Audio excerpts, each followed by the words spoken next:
Planned murder हुआ। इस murder को जो है वो सलाह और मशवरे 2006 में शुरू हुए और मैं ऐनी शाहिद हूं और मैं कई दफा ये बात कर चुका हूं कि बिलावल हाउस लाहौर कैंट में ये पाकिस्तान पीपल्स पार्टी के और पार्लियामेंटेरियंस के और पाकिस्तान पीपल्स पार्टी शेरपा और तमाम मेरे नजरियाती कारकुन सुन लें कि सबसे पहला मशवरा आसिफ अली जरदारी ने बेनजीर को कत्ल करने के लिए मुझसे किया और उसने कहा कि शहजादा साहब आप अगर मेरा साथ दें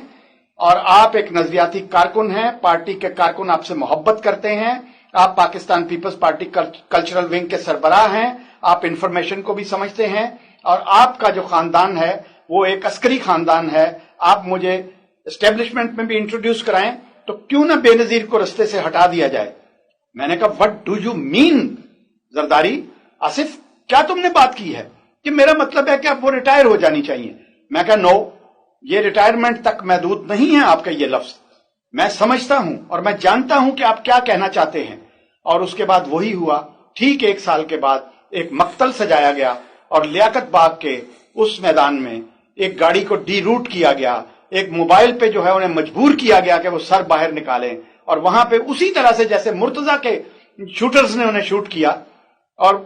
बिल्कुल ये वकुआ, मैं एक सीनियर पुलिस ऑफिसर भी रहा हूं, ये तफ्तीश आप मुझे दे दे,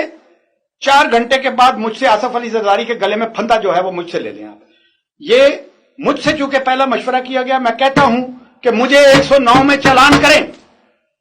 मुझे मशवरे में चालान करें। जिस चालान में आपने भुट्टो साहब को फांसी दी, मैं फांसी लेने के लिए तैयार हूं, मैं वादा माफी नहीं लूंगा आपसे। मैं 109 में पहला मशवरा आसिफ अली जरदारी ने मुझसे किया कि मोहतरमा बेनजीर भुट्टो को रास्ते से हटाते हैं,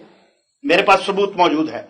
मैं वो सबूत लेकिन कटहरे में खड़े होकर दूंगा और उसके बाद अदालत उसको तस्लीम करे या ना करे, मैं फांसी लेने के लिए तैयार हूं। लेकिन मैं चाहता हूं कि मेरी बेटी, मेरी लीडर, उस एशिया की बेटी, वो मुस्लिम उम्मा की लीडर जो है वो उसका खून रायगा ना जाए और ये केस खुलना चाहिए। इसने 5 साल तक ये केस